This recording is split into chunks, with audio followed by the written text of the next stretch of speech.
ओम नमः सिद्धे।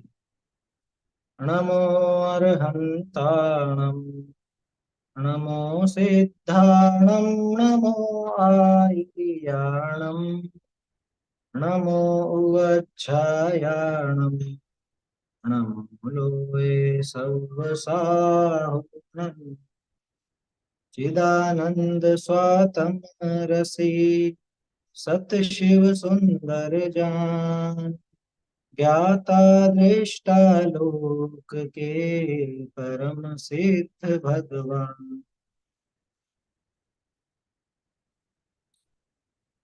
वीतराग विज्ञान पाठमाला भाग 3 का 7वां पाठ अपना पिछली बार पूरा हुआ था, मुक्ति का मार्ग। अब इसका 8वां पाठ है, निश्चय और व्यवहार। ये अपने को देखना है। निश्चय व्यवहार काफी गहन गंभीर विषय है जैन दर्शन का।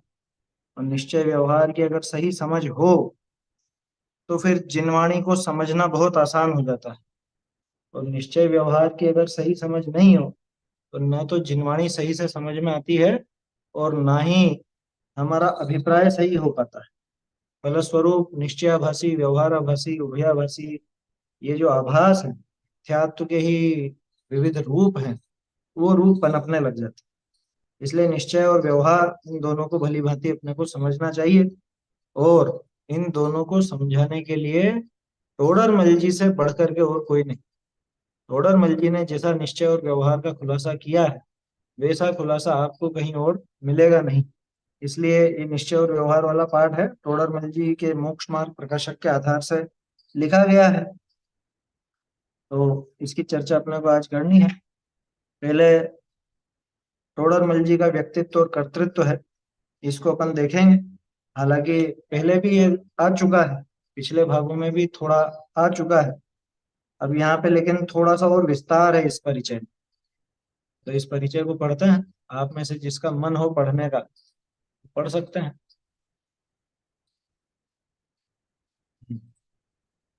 स्क्रीन पर एक सेकंड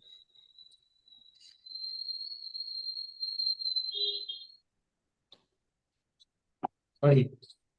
निश्चय और व्यवहार। आचार्य कल्प पंडित टोडरमल जी। व्यक्तित्व एवं कर्तव्य। आचार्य कल्प पंडित टोडरमल जी के पिता श्री जोगीदास जी खंडेलवाल दिगंबर जैन गोदी का गोत्रज थे और माँ थी रंभाबाई। वे विवाहित थे। उनके दो पुत्र थे, हरिश्चंद्र और गुमानी राम। गुमानी राम महान प्रतिभाशाली और उनके समान ही क्रांतिकारी थे। यद्यपि उनका अधिकांश जीवन जयपुर में ही बीता, किंतु उन्हें अपनी आजीविका के लिए कुछ समय सिंघाड़ा अवश्य रहना पड़ा था। वे वहां दिल्ली के एक साहूकार के यहाँ कार्य करते थे। परंपरागत मान्यतानुसार उनकी आयु यद्यपि 27 वर्ष मानी जाती है, किंतु उनकी साहित्य साधना, ज्ञान व नवीनतम प्राप्त उल्लेखों व प्रमाणों के आधार पर यह निश्चित हो चुका है कि वे 47 वर्ष तक जीवित रहे। उनकी मृत्यु तिथि विक्रम संवत 1823 1824 लगभग निश्चित है। अतः उनका जन्म विक्रम संवत 1976-77 में होना चाहिए। उनकी सामान्य शिक्षा जयपुर की एक आध्यात्मिक तेरापंथ शैली में हुई, परंतु अगाध विद्वता केवल अपने कठिन श्रम एवं प्रतिभा के बल पर ही उन्होंने प्राप्त की। उसे बांटा भी दिल खोलकर। वे प्रतिभा संपन्न, मेधावी और अध्ययनशील थे। प्राकृत, संस्कृत और हिंदी के अतिरिक्त उन्हें कन्नड़ भाषा का ज्ञान था। आपके बारे में संवत 1821 में ब्रह्मचारी राजमल इंद्रध्वज विधान महोत्सव पत्रिका में लिखते हैं, ऐसे पुरुष महंत बुद्धि का धारक ई काल विषय होना दुर्लभ है। ताते यासु मिले सर्व संदेह दूर होई है। आप स्वयं मोक्ष मार्ग प्रकाशक में अपने अध्ययन के बारे में लिखते हैं, टीका सही समय सार, पंचास्तिकाय, प्रवचन सार, नियम सार, गौमट सार, लब्धि सार, त्रिलोक सार, तत्वार सूत्र इत्यादि शास्त्र और छपड़ा सार, पुरुषार्थ सिद्धि उपाय, अष्टपाहुड़, आत्मानुशासन आदि शास्त्र और श्रावक मुनि के आचार्य के प्ररूपक अनेक शास्त्र और सुष्टु कथा सहित पुराणिक पुराणादि शास्त्र इत्यादि अनेक शास्त्र हैं, उनमें हमारे बुद्धि अनुसार अभ्यास वर्तता है। उन्होंने यहीं तक अपने देखते जीवन हैं, अभी यहीं तक देखते हैं। परिचय इस बार ये विस्तृत है थोड़ा, तो इस पर चर्चा करते हैं। ये अपने को पहले भी मालूम है कि आचार्य कल पंडित तोड़रमल जी के पिताजी योगीदास जी खंडेलवाल और माँ का नाम रंभाबाई, ये भी योग से कहीं पर उल्लेख मिल जाता है इसलिए। बाकी पहले के जमाने में ऐसा होता था कि महिलाओं का उल्लेख कम ही किया जाता था। कोई विशेष ऐसी प्रतिभाशाली हो या कुछ पद पर हो या कुछ ऐसी बात हो तो फिर भी उल्लेख मिलता था। बाकी आम तौर पर सामान्य घरों की जो महिलाएं होती थी उनके बारे में जिक्र नहीं किया जाता। जैसे पुत्रों के संबंध में भी बात आई, वे विवाहित थे, उनके दो पुत्र थे, हरिश्चंद्र और गुमानीराम। हरिश्चंद्र नहीं थे, हरिचंद थे, हरिचंद नाम था, हरिचंद और गुमानीराम ऐसा उल्लेख मिलता है। पहले दादा से भी इस संबंध में मेरी चर्चा हुई थी, तो उन्होंने बताया था कि संभवतः एक पुत्री भी थी, लेकिन वो जिक्र नहीं करते ना, पहले के लोग ज्यादा स्त्रियों का जिक्र नहीं करते हैं, तो इस वजह से वो पुत्री का नाम वगैरह कुछ मालूम नहीं पड़ता। लेकिन वो पक्का नहीं कह सकता, उसका कुछ ऐसा विशेष प्रमाण मिलता नहीं है।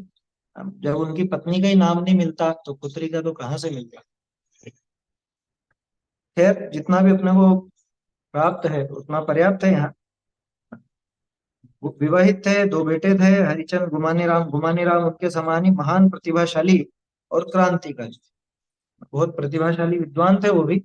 और उनके नाम पर एक गुमान पंथ भी चला था, जिसमें उन्होंने बहुत सख्ती सख्ती के नियम बनाए थे। सख्ती का मतलब ऐसा नहीं कि परेशान करना है किसी को, लेकिन अ, जिनवाणी की, सच्चे देवशास गुरु की विनय के प्रति उनके हृदय में बहुत बहुमान। उनका तो स्पष्ट मत था कि जिनालय के सारे कार्य श्रावकों को अपने हाथ से करने चाहिए, ऐसा उसके अंदर। और इतनी विनय भी रहती थी कि सूर्यास्त के बाद जिनालय ना खुले, सूर्योदय के पहले ना खुले, सूर्योदय से सूर्यास्त का काल भी हो रहा है। मतलब कुल मिला के हिंसा से बचने के लिए और देवशास गुरु की विनय के लिए उन्होंने कुछ कठोर नियम बनाए थे। कठोर अपन लोगों की तरफ से कह रहे हैं, लोगों को कठोर लगते थे। जिसके हृदय में विनय हो उसको क्यों कठोर लगे।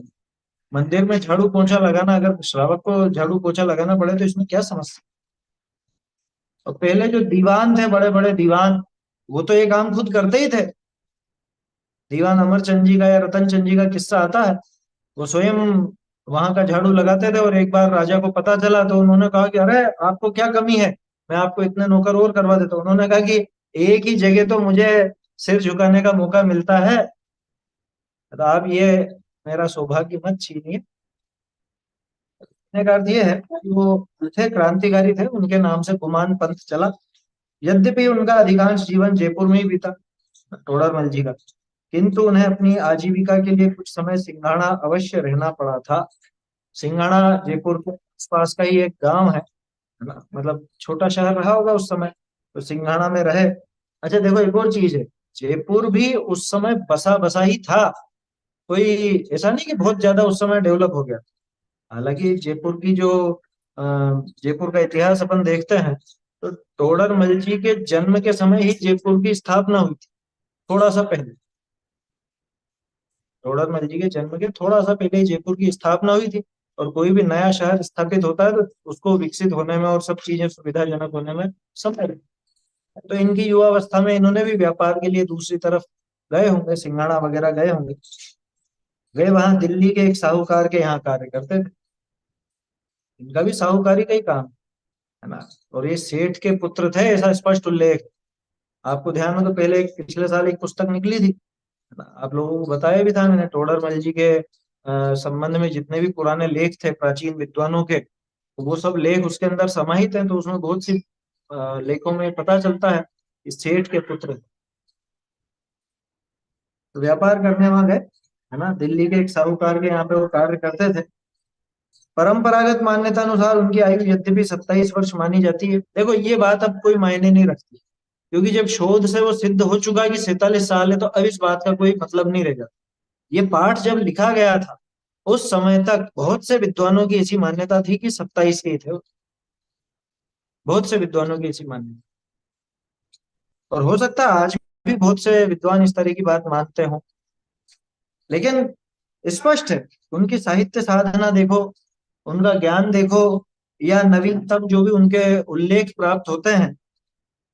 देखो एक प्रसिद्ध उल्लेख तो मैं आपको बताऊं, राय मल्ल जी की जो जीवन पत्रिका है और इंद्रध्वज विधान महोत्सव पत्रिका, ये दोनों बहुत ऐतिहासिक दस्तावेज हैं, ऐतिहासिक दस्तावेज। और जीवन पत्रिका के अंदर उन्होंने ये उल्लेख किया है स्पष्ट कि 47 वर्ष की आयु पा करके, मतलब आयु पूरी करके और स्वर्ग सिधार गए, ऐसा स्पष्ट लिखा। अब उसको चैलेंज करने की आवश्यकता नहीं, आया समझ में? जो ओरिजिनल वो मिलती है लिखी हुई, उसमें देखा जा सकता है, अगर आपको ऐसी गुंजाइश है कि भाई गलत भी तो छपा हो सकता है, ऐसा अगर किसी को लगे तो उसमें देख लो, लिखा है वहां पे स्पष्ट।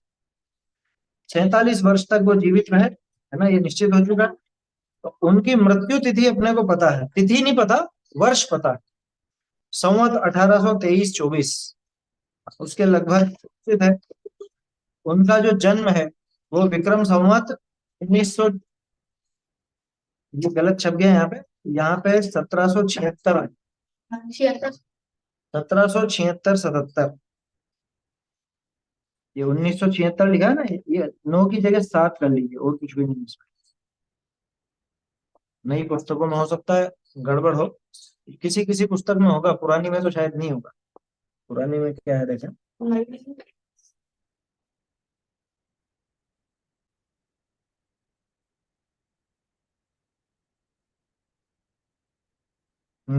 वो पुरानी में भी गड़बड़ थी, दोनों जगह सुधार की आवश्यकता है। 1776-77। अब विक्रम संवत का अर्थ समझ गया ना, उसमें से 57 साल और घटा लो, 57 साल और घटा लोगे तो अपना सन मालूम पड़ जाए। तो सीधे शब्दों में कहें तो लगभग कितना हो गया, 1719-20, है ना, 1720 के लगभग, 1719-20 के लगभग उनका जन्म हुआ था, ऐसा अपन कह सकते हैं। अभी वो 300वां वर्ष मना रहे थे ना, टोडरमल जी का 300वां वर्ष, तो 2021 में मनाया गया था, तो वो ठीक है। उनकी सामान्य शिक्षा जयपुर की एक आध्यात्मिक तेरापंथ शैली में हुई। आध्यात्मिक शैली, पहले लोगों का ऐसा समूह हुआ करता था और आपस में चर्चा करते थे, उसी में पढ़ाई होती थी।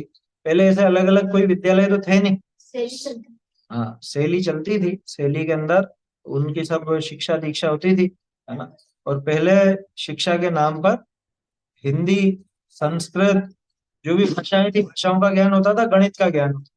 ये मुख्य रूप से यही ज्ञान था, है ना? सामान्य शिक्षा यही होती थी। परंतु अगाध विद्वत्ता केवल अपने कठिन परिश्रम एवं प्रतिभा के बल पर ही उन्होंने प्राप्त की। ये गजब की बात है, क्योंकि पढ़ने वाले तो बहुत थे, ऐसा तो नहीं टोडरमल जी अकेले ही पढ़े थे, किसी जैसे दूसरे बच्चे पढ़े वैसे ही ये भी पढ़े थे। लेकिन सब तो टोडरमल जी जैसे नहीं बने ना, टोडरमल जी तो एक ही निकले, तो ये तो उनकी खुद की योग्यता, खुद की प्रतिभा थी। तो अगाध विद्वत्ता उन्होंने अपने अपनी प्रतिभा और कठिन श्रम के बल पर प्राप्त की, और उसको बांटा भी दिल खोलकर, यानी उस विद्वत्ता का बहुत उन्होंने सदुपयोग किया, और जगह जगह उन्होंने चर्चाएं की, उनकी चिट्ठियां मालूम है अपने को। जयपुर नगर की स्थापना 1728 ईस्वी में हुई, हाँ तो ठीक है, उस समय हुई होगी, मतलब 7-8 साल के रहे होंगे तब वो जयपुर आकर के बस गए होंगे, ऐसा हुआ होगा, है ना। उनके जन्म के बाद स्थापना हुई, तो समझ लेना कि 7-8 साल के रहे तब उनके पिताजी इधर ले आए होंगे, रहते होंगे उस समय। वे प्रतिभा संपन्न, मेधावी और अध्ययनशील थे, ये तो स्पष्ट दिखता है। अध्ययनशील इतने गजब के कि पढ़ने ही पढ़ना, पढ़ना ही पढ़ना, दिन भर यही काम, पढ़ना और पढ़ना, अध्ययन करना और अध्ययन कराना। मेधावी थे, मेधावी किसको बोलते हैं? मेधा माने बुद्धि, मेधावी माने बहुत बुद्धिमान हो, जिसकी बुद्धि बहुत तीक्ष्ण हो, उसे कहते हैं मेधावी, ठीक है ना। और प्रतिभा संपन्न तो ऐसे थे कि बिना सिखाए कन्नड़ सीख ली, अब इससे ज्यादा और क्या प्रतिभा का प्रमाण दिया जाए, हैं? कन्नड़ को पढ़ना अपने आप में बहुत दुष्कर है ना। दक्षिण की जितनी भी लिपियां हैं अपने लिए तो सब एक जैसी हैं, वो तो वही जानते हैं कि कन्नड़, तमिल और वो कौन सी है, तेलुगु और मलयालम, इनमें आपस में क्या अंतर है। अपने को तो सब एक जैसे ही नजर आते हैं, गोले गोले और वो सब है। अपने लिए तो काला अक्षर भैंस बराबर जैसी स्थिति है उस भाषा। लेकिन गजब की बात, उन्होंने वो कन्नड़ लिपि सीखी और वो भाषा सीख करके, और न सिर्फ सीखी, वो सीख करके उन्होंने पूरे गोमटसार आदि की टीकाएं कर दी। और कन्नड़ की टीका ही तो थी प्रभाचंद्राचार्य की, केशव वर्णी की और प्रभाचंद्र की। वो टीकाएं पढ़ करके उन्होंने अपनी सम्यक ज्ञान चंद्रिका बनाई थी। प्राकृत, संस्कृत और हिंदी के अलावा अतिरिक्त उन्हें कन्नड़ भाषा का ज्ञान, ये एक विशेष बात। किसी भी विद्वान की विद्वत्ता इस बात से भी दिखती है कि ये कितनी भाषाओं का जान। अभी भी कोई युवा हो और उसके लिए कहा जाए कि भाई ये कितनी भाषा जानता है, कि ये 7 भाषाएं जानता, तो अपनों को कैसा आश्चर्य होता है, यार 7 भाषाएं जानता, आया समझ में? देखो, इसमें मुझे कई बार ऐसा लगता है कि अपने विद्वानों का जो परिचय होता है ना पुराना, उसमें एक चीज और जोड़नी चाहिए भाषा के संबंध में, गुजराती का भी ज्ञान। ये कहाँ से ले आया, मन से ही बात, कि भाई उस समय गुजराती स्वतंत्र भाषा नहीं थी। गुजराती उस समय राजस्थानी जैसी ही थी, और राजस्थानी से डेवलप होकर के गुजराती बनी। ये भाषाविद जानते हैं सब अच्छी तरह से। और अपने जो विद्वान हुए पुराने भजन लिखने वाले, उन्होंने गुजराती शब्दों का प्रयोग भी किया है। तो पुरानी गुजराती जो थी वो निकली तो राजस्थानी से ही।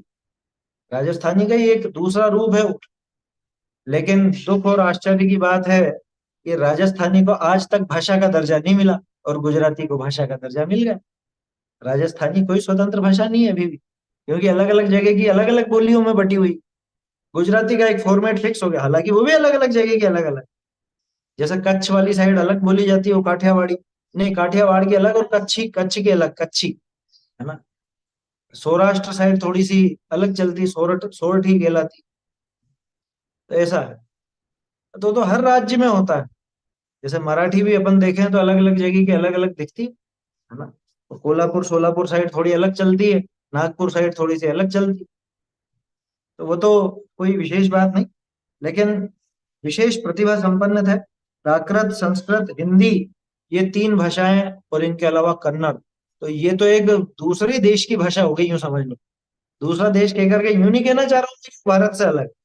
उस जमाने में सब अलग अलग देश हुआ करते थे। ये राजपूताना फैला हुआ था मालवा तक, है ना। तो ये तो हिंदी प्रांत था। मराठी में भी थोड़ा हिंदी प्रांत समझ लो, महाराष्ट्र वगैरह। लेकिन उसके नीचे जो दक्षिण प्रांत है वो तो पूरे ही अलग देश थे, है ना। साम्राज्य अलग अलग थे, और जो भी वंश और जो भी राज्य चलते हो, अपने को उस इतिहास में नहीं जाना। लेकिन ये उस जमाने के हिसाब से एक विदेशी भाषा थी, और ये विदेशी भाषा का ज्ञान उनको था। प्राकृत, संस्कृत, हिंदी, ये तो, है ना, ये तो सभी जगह चलती। हिंदी तो खुद की भाषा। आपके बारे में संवत 1821 में ब्रह्मचारी, ये राजमल गलत है, यहाँ रायमल है वो। ब्रह्मचारी रायमल, ध्यान रखना। क्या नाम था उनका? रायमल नाम था, राजमल नहीं।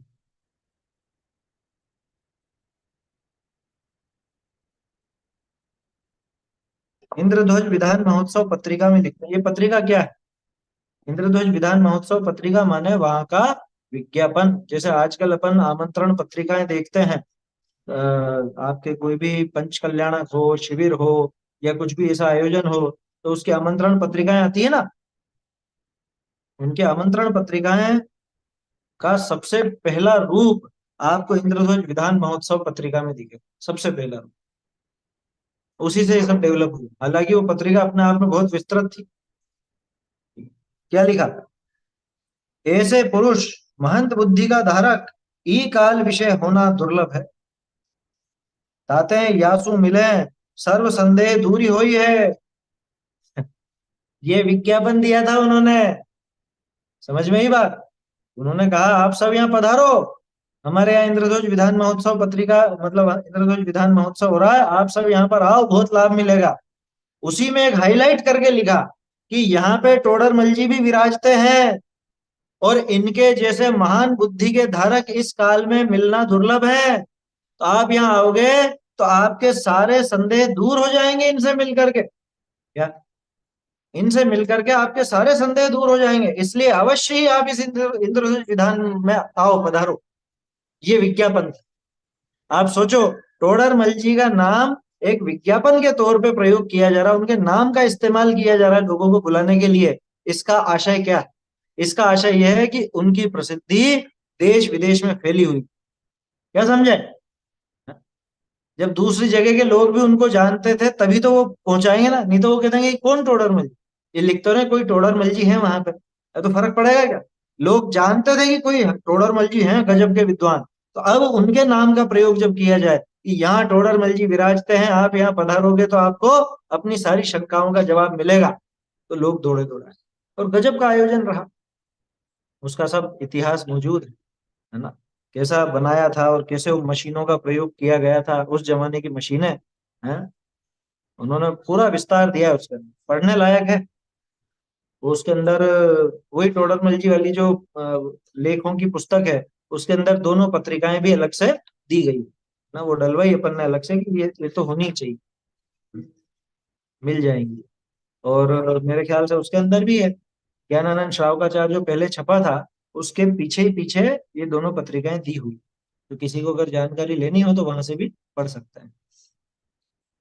लेकिन ये विचारणीय बात है, जैसे अभी का मुझे ख्याल आता है, जयपुर में हम लोग पढ़ते थे उस समय, शिविर कोई भी हो उसमें सबसे पहले बाबूजी का नाम जरूर लिखा जाता, युगल जी बाबूजी का। क्या वो एक आकर्षण के तौर पर, हालांकि वो आए, मतलब सन 2000 के बाद तो सीधे सन 2006 में आए वो, जब हमारी शास्त्री पूरी हो गई तब तक तो नहीं आए थे, हालांकि मैं जरूर मौजूद था, तो मुझे तो वो लाभ मिला वहां पर। तो कहने का अर्थ ये है कि जो प्रसिद्ध विद्वान होते हैं या जिनकी एक छाप रहती है लोगों पर, उनका नाम एक विशेष आकर्षण के तौर पर प्रयोग किया जाता है। और टोडरमल जी तो इसके सबसे बड़े उदाहरण। टोडरमल जी का नाम लेकर के तो लोगों को बुलाया गया, समझ में ही बात। और सोचो तो सही, उस जमाने में लोगों की भावना भी कैसी रहती थी, अच्छा टोडरमल जी मिलेंगे तो दौड़े दौड़े गए लोग। हैं? कभी ये मौका लगे कि अरे हमको उनसे मिलने का सौभाग्य मिलेगा तो जाएंगे, अपने आप जाते थे दौड़ दौड़ करके। ये लाइन तो याद करने जैसी है क्या? ऐसे पुरुष महंत बुद्धि का धारक, ई काल विषय होना दुर्लभ है। याद कर लेना ये लाइन, है ना। कहते हैं यासु मिले सर्व संदेह दूर ही होई, इनसे मिलने पर सारा संदेह दूर हो जाएगा, इसलिए तुम जरूर आओ। आप स्वयं मोक्ष मार्ग प्रकाशक में अपने अध्ययन के बारे में लिखते हैं, कहाँ लिखा है? पहले अधिकार में। पहले अधिकार में उन्होंने जब अपनी बात की है, वहां लिखा, क्या लिखा? टीका सहित समय सार, पंचास्तिकाय प्रवचन सार, नियम सार, चारों प्रसिद्ध ग्रंथ हो गए। अष्टपाहुड़ उस समय ऐसा था नहीं, षटपाहुड़ था वैसे भी, और अलग अलग रूप में था, इसलिए उनका नाम अष्टपाहुड़ लिख ही दिया इन्होंने। ये मूल में पंक्ति अपन ने देखी थी, वो षटपाहुड़ था वहां, है ना। अष्टपाहुड़ तो बाद में अनुवाद करने वालों ने लिखा है, क्योंकि उस समय अष्टपाहुड़ मौजूद नहीं थे। इनके अलावा देखो नियम सार का नाम भी, बहुत से लोग सोचते हैं कि नियम सार की खोज तो अभी हुई है, शीतल प्रसाद जी ने की। शीतल प्रसाद जी ने नियम सार की खोज नहीं की, ये दिमाग से निकाल देना बिल्कुल। अगर किसी के ऐसा हो कि शीतल प्रसाद जी ने ढूंढा, शीतल प्रसाद जी ने उसको प्रकाशित किया था, आया समझ। और ऐसा नहीं कि उसके पहले प्रकाशन में थे, नहीं था, उसके पहले भी था, लेकिन गौण रूप से था। टोडरमल जी के मंदिर में नियम सार जी की प्रतियां मैंने मेरे आंखों से देखी। और टोडरमल जी खुद लिख रहे हैं ना, नियम सार हमने पढ़ा, टीका सहित लिखा है, वो भी क्या लिखा? टीका सहित, समय सार, पंचास्ति काय, प्रवचन सार, नियम सार, घुमट सार, लब्धि सार, इन सबकी टीकाएं उन्होंने देखी। त्रिलोक सार, तत्वार सूत्र इत्यादि शास्त्र, इन सबकी तो टीकाएं मौजूद थी, है ना। तो नियम सार जी की टीका कौन सी है? किसने लिखी नियम सार जी की टीका? पद्म प्रभ मलधारी देव, है ना। तो पद्म प्रभ मलधारी देव की टीका भी उस समय मौजूद थी, है। और उसको उन्होंने उसका अभ्यास उन्होंने किया था, है। नाम उसका उस टीका का नाम मेरे ख्याल से तात्पर्य व्यक्ति होगा शायद, है ना। क्योंकि तात्पर्य वृत्ति या तत्व प्रदीपिका, दोनों में से कुछ ऐसा नाम रोचन सार जी की है वो, तो तत्व प्रदीपिका। तात्पर्य वृत्ति होगा, है ना, ऐसा ही कुछ नाम होगा। नाम मुझे अभी ध्यान नहीं आ रहा है निगम साहब जी की टीका का। देखो, नियम सार, गोमट सार, लब्धि सार। गोमट सार की तो इन्होंने खुद नहीं लिखी, तो पहले किसकी थी? पहले प्रभा चंद्र आचार्य और केशव वर्णी की टीका थी, है ना। तो केशव वर्णी की तो संस्कृत मिश्रित कन्नड़ी टीका थी, जिसके आधार पर इन्होंने अपनी सम्यक ज्ञान चंद्रिका बनाई। ठीक है। और देखो त्रिलोक सार, त्रिलोक सार की टीका है, इन्होंने खुद ने भी लिखी। तत्वार्थ सूत्र, तत्वार्थ सूत्र की टीका है तो सर्वार्थ सिद्धि वगैरह। और क्षपणा सार, पुरुषार्थ सिद्धि, इनकी टीका नहीं थी, ठीक है ना। अष्टप्रौढ़ की टीका जयचंद जी ने तो बाद में लिखी। पुरुषार्थ सिद्धि उपाय की टीका इन्होंने स्वयं ने लिखी। क्षपणासार की टीका भी मौजूद नहीं थी, वो इन्होंने लिखी फिर। आत्मानुशासन आदि शास्त्र, आत्मानुशासन की टीका भी इन्होंने की। और श्रावक मुनि के आचार के प्ररूपक अनेक शास्त्र, माने चरणान योग के भी कई ग्रंथ इन्होंने पढ़े थे। और सुष्ठु कथा सहित पुराण आदि शास्त्र। सुष्ठु कथा मतलब सच्ची कथा, जो बिल्कुल सच्ची कथा है प्रथमा योग की, उस सहित पुराण आदि शास्त्र, ऐसे अनेक शास्त्र हैं, उनमें हमारे बुद्धि अनुसार अभ्यास वर्तता, उसमें हमारी बुद्धि के अनुसार हमारा अभ्यास वर्तता है। माने जितनी हमें बुद्धि, अब वो तो देखो ना विनम्रता से लिख रहे हैं हमारी बुद्धि अनुसार, लेकिन अपन जानते हैं ना कि कैसा अभ्यास था वो। हाँ, तात्पर्य वृत्ति टीका का नाम है नियम सार जी का। चलिए, तो ऐसा उनका अभ्यास वर्तता था और गजब के विद्वान थे। चलिए, इसके आगे का पढ़ना है अपने को। आप में से कोई पढ़ना चाहे तो पढ़े।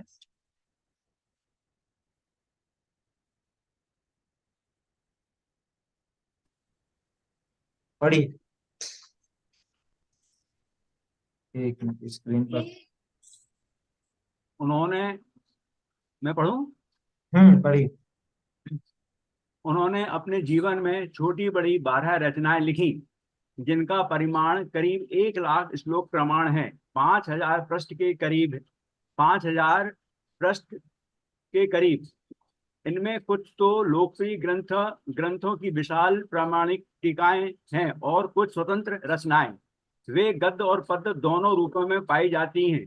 वे काल क्रमानुसार निम्नलिखित हैं। रहस्यपूर्ण चिट्ठी, विक्रम संवत 1811। गौमट सार जीव कांड भाषा, गौमट सार कर्म कांड भाषा टीका। अर्थ संदृष्टि अधिकार, लब्धि सार भाषा टीका। छपड़ा सार भाषा टीका, गौमट सार पूजा, त्रिलोक सार भाषा टीका। समोसरण रचना वर्णन, मोक्ष मार्ग प्रकाशक अपूर्ण, आत्मानुशासन भाषा टीका। पुरुषार्थ सिद्धि उपाय भाषा टीका अपूर्ण। इसे पंडित दौलत राम कासलीवाल ने विक्रम संवत 1827 में पूर्ण किया। उनकी गद्य शैली परिमार्जित, प्रौढ़ एवं सहज बोधगम्य है। उनकी शैली का सुंदरतम रूप उनके मौलिक ग्रंथ मोक्ष मार्ग प्रकाशक में देखने को मिलता है। उनकी भाषा मूल रूप में ब्रज होते हुए भी उसमें खड़ी बोली का खड़ापन भी है और साथ ही स्थानीय रंगत भी। उनकी भाषा अनेक भावों को वहन करने में पूर्ण समर्थ व परिमार्जित है। आपके संबंध में विशेष जानकारी के लिए पंडित टोडरमल व्यक्तित्व एवं कृतत्व नामक ग्रंथ देखना चाहिए। प्रस्तुत अंश मोक्ष मार्ग प्रकाशक के सप्तम अधिकार के आधार पर लिखा गया है। निश्चय व्यवहार की विशेष जानकारी के लिए मोक्ष मार्ग प्रकाशक के सप्तम अधिकार का अध्ययन अवश्य करना चाहिए। देखते हैं, देखो उन्होंने अपने जीवन में छोटी बड़ी 12 रचनाएं, 12 रचनाएं उनकी मिलती हैं। ये याद रखने की चीजें हैं, है ना, पूरी 12 याद होनी चाहिए। इनका परिमाण कितना, अगर इनको जोड़ा जाए, मिलाया जाए तो 1 लाख श्लोक प्रमाण। इसका अर्थ समझा? दुनिया का सबसे बड़ा महाकाव्य कौन सा कहलाता? महाभारत कहलाता। 1 लाख श्लोक प्रमाण वो भी कहलाता, 1 लाख श्लोक जितना। अब लेकिन आश्चर्य की बात है और दुख की बात है, महाभारत किसी एक व्यक्ति ने नहीं लिखा। वो मूल रूप से तो बहुत छोटा था, बाद में अनेक अनेक लोगों ने अपनी कथाएं उसमें भी जोड़ते गए जोड़ते गए जोड़ते गए, और उसका आज जो अंतिम रूप दिखता है वो पूरा 1 लाख श्लोक प्रमाण दिखता है, जो बहुत से लोगों का मिला।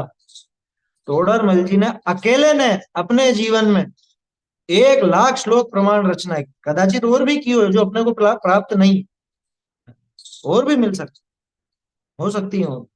इसके अलावा धवला टीका, धवला जी वीरसेन स्वामी ने जो लिखी है ना, श्रुत पंचमी पर अपन चर्चा करते हैं ना कई बार, तो धवला टीका भी वो अकेले व्यक्ति ने इतना इतना लिखा है। 1 लाख श्लोक प्रमाण के लगभग तो वही हो जाते। तो दो महान आचार्य, मतलब वो तो आचार्य थे और ये आचार्य कल्प थे, ऐसे दो महान विद्वान तो हमारे मौजूद हैं क्या, जिन्होंने अकेले ने अपने जीवन में 1 1 लाख श्लोक प्रमाण लिखा है। 1 लाख श्लोक किसको बोलते हैं? हाँ? एक श्लोक 32 अक्षर का होता है, 32 लाख अक्षर। आप सोचोगे 32 लाख अक्षर तो यूं ही लिख देंगे। आप एक काम करना, आपकी जो कोई नोटबुक रही हो पहले, उस नोटबुक का एक पेज जो फुल भरा हुआ हो उसमें अक्षर गिन लेना, उसको 32 से भागित करना, ठीक है ना, उतने श्लोक एक पेज पर बने। अब आप हिसाब लगा लेना 1 लाख श्लोक प्रमाण लिखने के लिए कितना चाहिए। और मौलिक खुद का, नकल नहीं उतारनी है।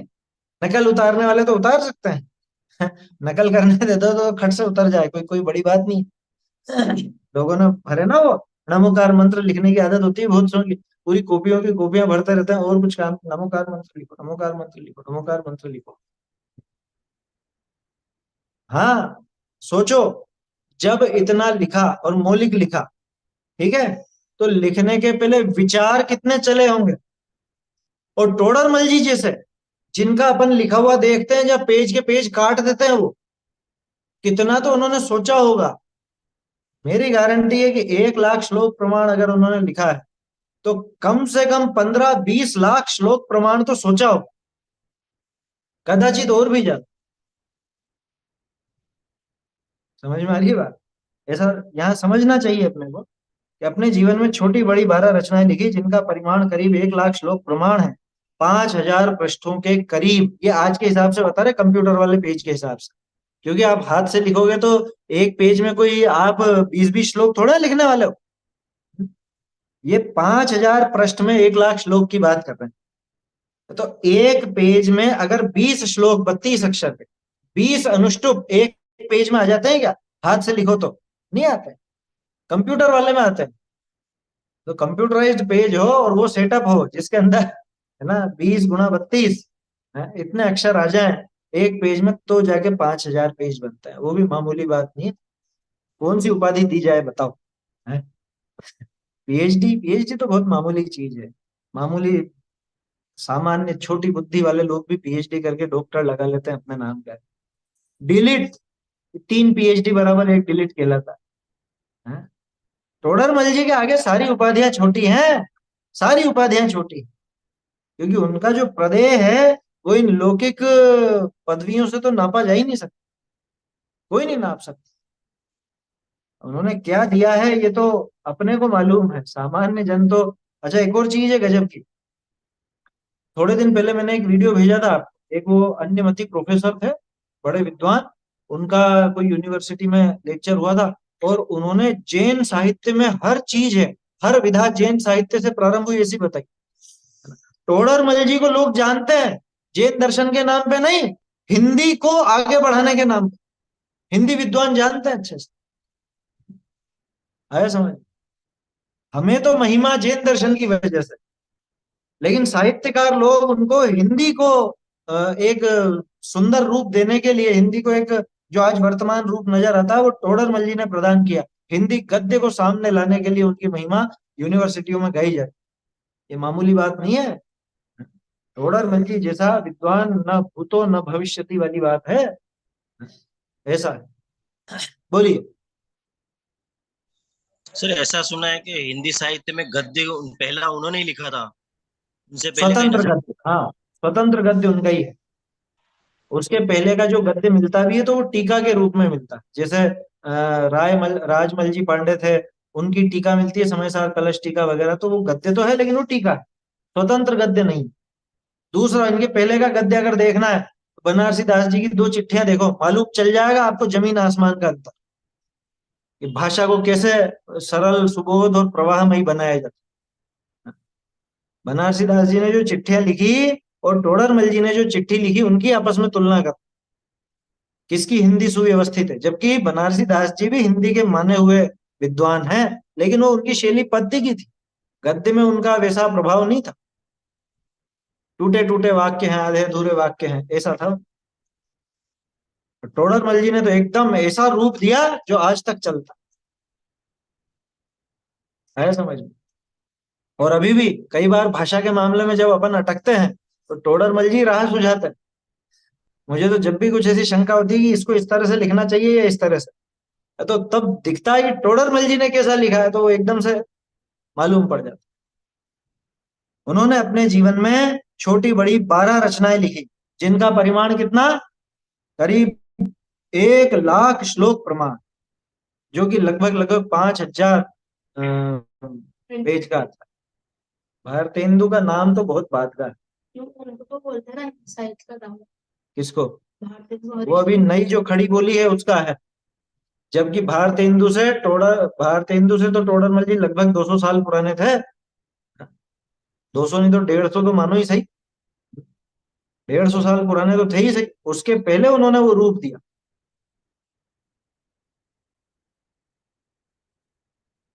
इनमें कुछ तो लोकप्रिय ग्रंथों की विशाल प्रामाणिक टीकाएं हैं और कुछ हैं स्वतंत्र रचनाएं। हालांकि टीकाएं ज्यादा है, स्वतंत्र रचनाएं कम है, लेकिन उनकी टीकाएं भी आप देखोगे तो उसमें आनंद आपको स्वतंत्र रचना जैसा ही है। उनकी टीकाएं ऐसा लगता ही नहीं है कि अलग से टीका हो, ऐसा लगता है जैसे आचार्य देव ही वो बात लिखे जा रहे हैं। बहुत से टीकाकार होते हैं जिनमें यूं ही पकड़ में आ जाता है कि ये मूल ग्रंथ तो अलग है और ये टीका अलग है, ऐसे ही पकड़ में आ जाता है। लेकिन टोडरमल जी ने जो प्रवाह बना करके रखा है, उसमें ऐसा कहीं भी स्खलन नजर नहीं आता, कहीं पे कोई तोड़ नजर नहीं आता कि ये तो टीकाकार का और ये मूल लेखक का है ना। देखो, वे गद्य और पद्य दोनों रूपों में पाई जाती हैं। वे काल क्रमानुसार निम्नलिखित हैं। अब हालांकि काल क्रमानुसार इन्होंने लिखा तो है, लेकिन ये वास्तव में ऐसा क्रम रहा नहीं। रहस्यपूर्ण चिट्ठी विक्रम संवत 1811, इसकी तिथि मिलती है अपने को लिखी हुई उसके पीछे। और एक सम्यक ज्ञान चंद्रिका, जो कि 5 चीजों का संग्रह। 5 चीजों का संग्रह कैसे? घुमटसार जीवकांड, घुमटसार कर्मकांड, लब्धिसार और क्षपणासार, ये 4 ग्रंथों की तो पूरी पूरी टीका है। और इन टीकाओं को समझने के लिए और इसमें आई हुई गणित को समझने के लिए अर्थ संदृष्टि अधिकार, वो किसी और का नहीं है, वो टोडरमल जी के खुद के नोट्स है। वो अर्थ संदृष्टि अधिकार खुद ने डेवलप किया है, वो मौलिक रचना है। इन 5 को मिला के बोलते हैं सम्यक ज्ञान चंद्रिका। वो पूरी हुई 1818 में, संवत 1818। समझ में आ रही है बात? और उसमें उन्होंने तरह तरह के यंत्र बनाए, तरह तरह के डायग्राम और फॉर्मूले, गणित के फॉर्मूले। अपन ने थोड़ा सा परिचय लिया था टोडरमल जी की गणित का, जब त्रिलोक सार की अपन ने पीठिका देखी थी तो। हाँ, ये है। मुझे तो आश्चर्य यूं होता है कि वो इस पंचम काल में आए कैसे ऐसा आश्चर्य लगता है क्या। खैर, इसीलिए ज्यादा नहीं रहे, कि भाई ज्यादा क्यों जिएगा ऐसा जीव यहाँ पर, उनकी जगह तो वहां थी ना, ऊपर थी, इस वजह से। फिर ये जब ग्रंथ पूरा हुआ तब इसके अंत में गोमटसार पूजा ये भी उन्होंने जोड़ी थी। और गोमटसार पूजा अपने आप में एक अलग ही प्रयोग है। उसमें आपको संस्कृत के श्लोक भी मिलेंगे बीच में, आया समझ में? संस्कृत के श्लोक मिलेंगे, हिंदी की तो पूजा पूरी लिखी हुई है, उपलब्ध है, गोमटसार पूजा उपलब्ध है। और देखो, इसके अलावा त्रिलोकसार भाषा टीका, इसका काल मालूम नहीं है, लेकिन ऐसा लगता है कि सम्यक ज्ञान चंद्रिका के शायद पहले उन्होंने लिखी। एक आत्मानुशासन का भी काल मालूम नहीं चलता, वो कभी बीच में ही लिखी गई होगी ऐसा लगता है। क्योंकि टोडरमल जी जैसे मोक्ष मार्ग प्रकाशक और पुरुषार्थ सिद्धि उपाय, इन दोनों पर साथ साथ ही लिख रहे थे, दोनों ग्रंथों पर साथ साथ ही लिख रहे थे। इसलिए बहुत से विषय तो ऐसे लगते हैं कि अरे ये तो मोक्ष मार्ग प्रकाशक में आया, या ये तो पुरुषार्थ सिद्धि उपाय में आया। तो निश्चय व्यवहार का जो प्रकरण है ना, ये तो इसमें तो पुरुषार्थ सिद्धि उपाय की छाप भी नजर आती। त्रिलोकसार भाषा टीका समोसरण रचना वर्णन, ये जो समोसरण रचना वर्णन है, ये होने को तो स्वतंत्र है, लेकिन ये त्रिलोकसार भाषा टीका के अंत में दिया गया। इसका अभ्यास अपन ने किया था पहले, आप लोगों को ध्यान हो तो समोसरण रचना वर्णन त्रिलोकसार भाषा टीका की एक तरह से क्या कहें अपन, अतिरिक्त है, ये परिशिष्ट है, ये उसके परिशिष्ट के रूप में लिखा है। त्रिलोकसार भाषा टीका में अंतिम प्रकरण है अकृत्रिम चैत्यालय वर्णन, वो तो मूल ग्रंथ का ही प्रकरण है ना। और वहां पे जब ये प्रकरण पूरा होता है, उसके बाद तोडरमल जी ने समोसरण रचना वर्णन लिखा है ना। सोनागिर जी से एक प्रति प्राप्त हुई थी, उसके अंदर वो अपने को मिलती है ना, समोसरण रचना वर्णन उसके अंदर अपने को प्राप्त होता है। इसके बाद मोक्ष मार्ग प्रकाशक जो कि अपूर्ण रहा, और पुरुषार्थ सिद्धिउपाय भाषा टीका, ये भी इनकी तरफ से तो अपूर्ण थी, लेकिन दौलत राम जी कासलीवाल अच्छे बड़े विद्वान थे, इन्होंने इस टीका को, पुरुषार्थ सिद्धिउपाय भाषा टीका को संवत 1827 में पूर्ण किया। तो देखो, संवत 1827 में पूर्ण किया, इसका मतलब ही ये निकलता है कि इसके पहले टोडरमल जी गुजर चुके थे, तभी तो पूर्ण किया। एक चीज और है, लोगों को इसमें पता नहीं चलता टोडरमल जी का छूटा कहाँ पर है और कहाँ से दौलत राम जी ने पूरा किया। तो लगभग ऐसा अनुमान लगता है, हम लोगों ने थोड़ी सी कोशिश की थी समझने की, तो 199 200वें श्लोक तक लगभग 200वें श्लोक तक टोडरमल जी का, और उसके आगे के जो श्लोक बचते हैं 25-26 श्लोक, उसकी टीका फिर दौलत राम जी ने की। वो भी इसलिए कर पाए क्योंकि पुरुषार्थ सिद्धिउपाय वो एक विषय बंधा हुआ ग्रंथ था और टीका था, तो टीका ही पूरी करनी थी, और अधिकांश ग्रंथ तो पूरा हो चुका था, है ना। 8/9 तो पूरा कर चुके थे, 1/9 हिस्सा इनको पूरा करना था, तो लगभग उतना मात्र था, तो उन्होंने कर दिया, ऐसा समझना चाहिए। तो मोक्ष वहां प्रकाशक अकेला अपने को अपूर्ण मिलता है, पुरुषार्थ सिद्धि उपाय भी पूरा हुआ। आत्मानुशासन की रचना कब हुई, कुछ कहा नहीं जा सकता। बहुत से तो ऐसा कहते हैं कि आत्मानुशासन की टीका सबसे पहले लिखी, है ना। और एक और चीज मुझे व्यक्तिगत रूप से ऐसा लगता है कि रहस्यपूर्ण चिट्ठी अकेली नहीं रही हो, ऐसी और भी चिट्ठियां होंगी। हमारे नसीब में एक ही थी जो मिली, क्योंकि ऐसा कोई एक ही बार थोड़ी ना मौका लगा हो। जब मुल्तान वालों ने चिट्ठी भेजी होगी तो कोई दूसरे लोग नहीं भेजते होंगे, हैं? और जब उनको समाधान मिला, उन्होंने संभाल के रखी, 300 सालों तक संभाल के रखी, तो क्या ऐसी और चिट्ठियां नहीं रही होंगी? लेकिन दूसरे लोगों ने शायद वैसे संभाल नहीं कर पाए, इसलिए अपने को उपलब्ध नहीं। उनकी गद्य शैली परिमार्जित, प्रौढ़ एवं सहज बोधगम्य। लोग उनको सिर्फ एक गद्यकार समझते हैं, जबकि पद्य भी बहुत गजब का था उनका। उनके पद्य में साहित्य सौंदर्य के दर्शन करने हो तो आप उनकी प्रशस्तियां उठा करके देखो। जो सम्यक ज्ञान चंद्रिका है, उसमें 22 और उधर कितने 10-12 होंगे शायद, हर एक अधिकार में एक एक मंगलाचरण, हर अधिकार में हर नया मंगलाचरण, वो शैली उनकी वहीं से थी। और प्रशस्ति इतनी सुंदर लिखी है जिसमें अध्यात्म का और चीजों का इतना सुंदर समावेश। इसके अलावा त्रिलोकसार की का मंगलाचरण और प्रशस्ति, ऐसे ही आत्मानुशासन की, ऐसे ही पुरुषार्थ सिद्धिउपाय की, ये आप देखोगे। पुरुषार्थ सिद्धिउपाय की प्रशस्ति तो इनकी नहीं है, वो तो दौलत राम जी की है, लेकिन मंगलाचरण वगैरह ये जो मिलते हैं, इससे अपने को पता चलता है कि कितना सुंदर उनका काव्य था। आपको पता है लगभग 250 छंद लिखे, लगभग 250 छंद, कम नहीं होता है। और न सिर्फ हिंदी में बल्कि संस्कृत में भी लिखा। तो इसलिए पद्य शैली की बात ज्यादा होती नहीं है उनकी, लेकिन मैं बताना चाह रहा हूँ कि पद्य भी बहुत गजब का था। गद्य शैली कैसी, कि गद्य की शैली तो परिमार्जित थी, स्पष्ट दिखता है ना। परिमार्जित का मतलब वो बहुत साफ सुथरी थी, सुधारी हुई थी। बनारसी दास जी और के समय जो कमी थी, वो सारी कमियां इसमें दूर हो चुकी। प्रौढ़ थी, क्योंकि इतनी प्रौढ़ की उसका कुछ नया रूप आज दिखता ही नहीं अपने। आज की हिंदी और टोडरमल जी ने जो हिंदी लिखी, उसमें कोई बहुत विशेष फर्क नजर नहीं आता, उसी ढर्रे पर आज की हिंदी चलती हुई दिखती। एवं सहज बोधगम्य है। सहज बोधगम्य माने आसानी से समझ में आने जैसी, सरलता से समझ में आने जैसी। बोलिए। सर एक बात ये पूछनी थी कि वो जो रहस्यपूर्ण चिट्ठी है ना, उसका जो टाइटल डिसाइड किया, वो टाइटल डिसाइड किया टोडरमल जी ने किया था, बाद में नहीं किसी नहीं ने नहीं किया? नहीं नहीं नहीं किया, नहीं किया। टोडरमल जी ने उस चिट्ठी का कोई नाम नहीं दिया था, ये तो बाद में लोगों ने जब प्रकाशित की तो उसका ऐसा नाम दिया। सबसे पहले वो प्रकाशित रूप में अपने को मिलती है, मैंने पहले बताया शायद सन 1911, सन 1911 में सबसे पहले मिलती, लेकिन उसके बाद उसका कुछ अलग से उल्लेख मिलता नहीं। 1911 में भी अलग से छप, 11 नहीं शायद 1925, मैं भूल रहा हूँ। 1911 में तो एक अलग मोक्ष प्रकाशक छपा था, मैं बताता हूँ आपको। 1925 के लगभग अलग से प्रकाशित हुई थी वो।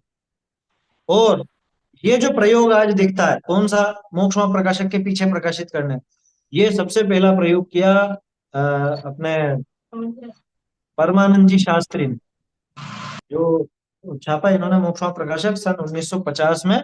तो 1950 से ये तब से लगातार एक साथ ही छप रहे हैं, रहस्यपूर्ण चिट्ठी, और वो दोनों चिट्ठियां भी, निमित्त उपादान की भी और परमार्थ वचनी का, ये दोनों चिट्ठियां भी उन्होंने सबसे पहले छापी थी।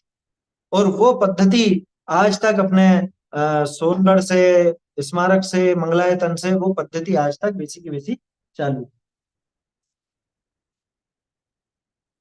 देखो रहस्यपूर्ण चिट्ठी, सॉरी 1939 का प्रकाशन था सबसे पहले, 1939। और उसका नाम मालूम क्या दिया था, पंडित प्रवर टोडरमल जी की रहस्यपूर्ण चिट्ठी अर्थात आध्यात्मिक पत्रिका, अर्थात आध्यात्मिक पत्रिका, ऐसा नाम दिया था। तो वो जो उन्होंने शुरू में रहस्यपूर्ण चिट्ठी नाम दिया, हो सकता है इसके पहले भी छपी हो, लेकिन मुझे तो ये सबसे पुरानी ये मिलती, मतलब मेरे पास ये उपलब्ध है, सबसे पुरानी है छापी हुई, जो पुरानी प्रेस चलती थी उसमें छापी हुई। तो वो रहस्यपूर्ण चिट्ठी सन 1939 में छपी, उसके बाद फिर 1950 में परमानंद जी ने उसको साथ में मिला करके छापा, और तब से लेकर आज तक ये वैसी छपती आ रही। ठीक है, तो गद्य शैली परिमार्जित, प्रौढ़ एवं सहज बोधगम्य है। उनकी शैली का सुंदरतम रूप उनके मौलिक ग्रंथ मोक्ष मार्ग प्रकाशक में देखने को मिलता है ना। क्या कहने, मोक्ष मार्ग प्रकाशक की प्रशंसा अपन क्या करें, सूरज को दीपक दिखाने जैसा काम है। आया समझ में, अपनी इतनी हैसियत नहीं है कि अपन टोडरमल जी या मोक्ष मार्ग प्रकाशक के बारे में कुछ अपन बोल सके। प्रशंसा ही निकलेगी मुंह से, और क्या निकलेगा। और बढ़ा करके तो क्या बोले, अपनी बुद्धि अभी तो इसको पार ही नहीं पाती, कितना रहस्य उन्होंने भरा है और कितनी सुंदरता से वो सब वर्णन किया है। उनकी भाषा मूल रूप में ब्रज होते हुए, देखो ब्रज प्रदेश है वो, ब्रज नहीं थी इनकी, तो मूल भाषा तो ढूंढारी थी, लेकिन लेखन में ब्रज भाषा काम में आती थी। ब्रज का मतलब है जैसे भरतपुर, आगरा, यूपी, यूपी का जो एरिया मथुरा वगैरह, मथुरा वृंदावन भरतपुर, यहाँ पे इस साइड का एरिया, ये ब्रज का एरिया कहलाता है। तो राजस्थान हाँ, भरतपुर राजस्थान में है, बाकी के सब वो यूपी और उधर का एरिया कहलाता है। में हम्म। तो ब्रज लिखने की भाषा है, बोलने की तो ढूंढारी थी, क्योंकि उस समय तक वो प्रसिद्ध हो चुकी थी ना, ब्रज भाषा प्रसिद्ध हो चुकी थी लेखन के मामले में, ज्यादातर काव्य उसी में लिखा जाता था।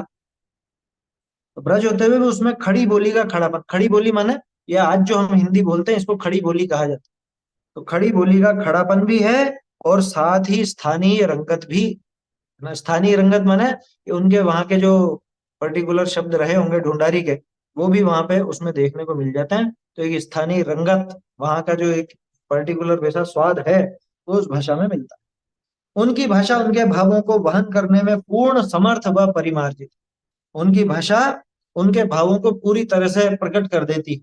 उनकी भाषा में कमजोरी नहीं है, अटकाव नहीं है। जैसे अपन कई बार अटक जाते हैं ना, अपने को कोई शब्द नहीं मिलता, अपन कुछ कहना चाहते हैं उसके लिए कोई शब्द नहीं मिलता, तो वो अपनी भाषा की कमजोरी है। टोडरमल जी की भाषा ऐसी, तो सहज प्रवाहमयी है, अपने भावों को पूरी तरह से वहन करने में समर्थ। आपके संबंध में विशेष जानकारी के लिए पंडित टोडरमल व्यक्तित्व और कर्तृत्व नामक ग्रंथ देखना चाहिए। ये असल में दादा का शोध ग्रंथ है, इसके आधार पर उनको पीएचडी की उपाधि मिली थी, डॉक्टरेट उनका इसी विषय पर था, टोडरमल जी के व्यक्तित्व और कर्तृत्व के ऊपर। प्रस्तुत अंश मोक्ष मार्ग प्रकाशक के सप्तम अधिकार के आधार पर लिखा गया है। सातवें अधिकार के आधार से निश्चय और व्यवहार का प्रकरण लिखा गया है। निश्चय व्यवहार की विशेष जानकारी के लिए मोक्ष मार्ग प्रकाशक के सप्तम अधिकार का अध्ययन अवश्य करना चाहिए। अगर किसी जीव को पूरा जिनागम अच्छे से समझना है, या तो टोडरमल जी ने जो मोक्षमार्ग प्रकाशक में 7वां 8वां अधिकार लिखा है, ये निश्चित रूप से पढ़ने जैसा है। ये बात मैं पूरे दावे से कहता हूं कि बिना 7वां 8वां अधिकार पढ़े कोई भी आज के युग में कोई भी समय सार आदि का रहस्य नहीं समझ सकता। अध्यात्म ग्रंथों का या अन्य जो भी अपने नए प्रधान ग्रंथ हैं, उन ग्रंथों का सार, उन ग्रंथों का भाव कोई भी नहीं समझ सकता अगर उसने मोक्ष मार्ग प्रकाशक का अध्ययन नहीं किया हो तो। ये महिमा टोडरमल जी की और मोक्ष मार्ग प्रकाशक की। अगर आपको निश्चय व्यवहार समझना है, नयों की विवक्षा समझनी है, आचार्यों की कथन शैली समझनी है, तो अपने को निश्चित रूप से मोक्ष मार्ग प्रकाशक का 7वां 8वां अधिकार पढ़ना चाहिए, है ना। निश्चय व्यवहार का कथन तो वहीं पर सबसे अच्छा मिलता है। इसके अलावा पुरुषार्थ सिद्धि उपाय में भी मिलता है, वो भी टोडरमल जी ने ही उसकी टीका की है ना। तो ऐसा अब ये आज तो परिचय में ही समय पूरा हो गया, क्या करें। देखो टोडरमल जी के बारे में कुछ बात होती है तो रहा नहीं जाता, वो बात थोड़ी सी चलती है और जरूरी भी है, कभी कभार तो स्मरण कर ही लेना चाहिए। तो आज तो यहीं तक रखते हैं, कल अपन ये पाठ प्रारंभ करेंगे। कल ये निश्चय और व्यवहार वाला पाठ अपन देखेंगे। आप लोग थोड़ा पढ़ के आए तो अच्छा रहेगा। चैतन्य का स्मरण प्रतिक्षण ही करो रे, भव के अनंत दुख को क्षण में हरो रे, अक्षय अनंत निज सौख्य निधान पाओ, गाओ इसी के गीत गाओ, जान के सुज्ञानी जैन वाणी की श्रद्धा लाइए, जान के सुज्ञानी जैन वाणी की श्रद्धा लाइए, जा बिन काल अनंत भ्रमता, जा बिन काल अनंत भ्रमता, सुख न मिले कहूँ प्राणी, जान के सुज्ञानी जैन वाणी की श्रद्धा लाई, स्वपर विवेक अखंड मिलत है, स्वपर विवेक अखंड मिलत है, जाहि के सरधाई, जान के सुज्ञानी जैन वाणी की सरदा तारी, अखिल प्रमाण से विरोधत, अखिल प्रमाण से विरोधत, स्यात् पद शुद्ध निशानी, जान के सुज्ञानी जैन वाणी की श्रद्धा लाई, भाग चंद सत्यार्थ जान, भाग चंद सत्यार्थ जानी, परम धर्म रजधानी, जान के सुज्ञानी जैन वाणी की श्रद्धा लाई। सभी को जय जय।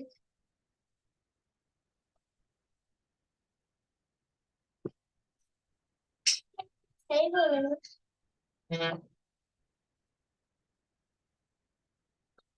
सही बोला क्या आज में?